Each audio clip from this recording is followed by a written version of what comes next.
Bang, tadi setelah persidangan berlangsung, tersangka didakwa dituntut 7 tahun. 70 ayat 2. Jadi itu 7 tahunan ya. Nah, ini memang tadi saya katakan bahwa ini sangat penting majelis mengambil sebuah keputusan.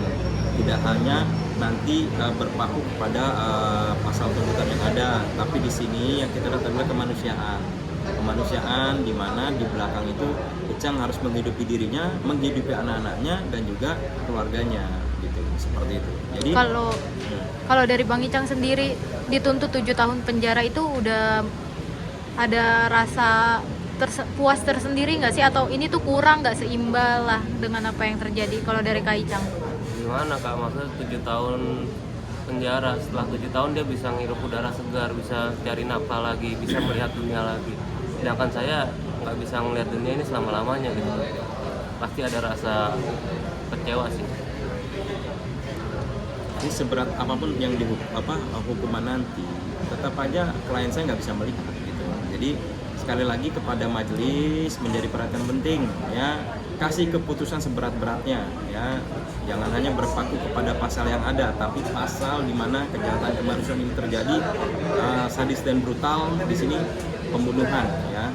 Hanya saja memang Icang tidak sampai meninggal seperti itu. Jadi ini harusnya di atas 15 tahun ya, harusnya. Terserah Pak Hakim menerapkan dari sisi mana seperti itu. Karena sekali lagi dia sudah buta permanen, artinya kehidupan dia sudah tidak dapat seperti itu. Nanti juga sidang selanjutnya mungkin kapan, Ya, Bang? sidang selanjutnya minggu depan di hari Selasa ya. Itu mudah-mudahan nggak mundur lagi ya, nggak ada delay time lagi ya. Agendanya Kita mungkin, lihat nih, Bang? agendanya putusan. Jadi kalau misalkan ternyata putusan tersebut tidak adil untuk klien kami akan terus berupaya minta kepada pihak jaksa untuk melakukan banding. Kalau Bang Icang sendiri untuk minggu depan harapannya apa sih, Bang, pada putusan dari hakim sendiri?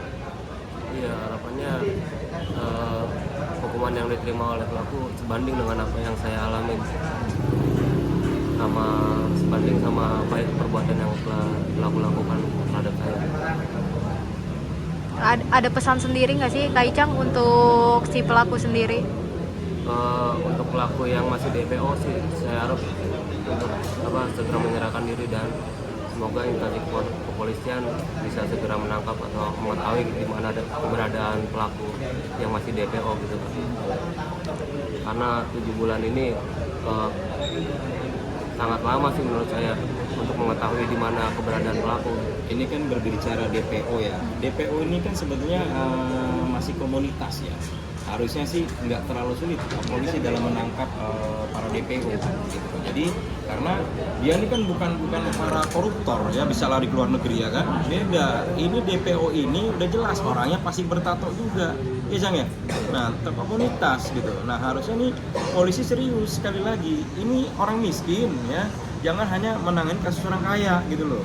Jadi orang miskin diperhatikan Pak Listio Sigit nih, jajaran di bawahnya nih. Ini saya minta terus dikerahkan Pak, tangkap itu para DPO ya. DPO lagi nonton kita nih ya, biarin gitu ya. Nanti dia kena sendiri nanti ya. Jadi harusnya tuh terus disebar sketsa wajahnya sampai dengan tingkat RT gitu. Masa kita pengacara ngajarin bebek berenang, nggak bisa begitu.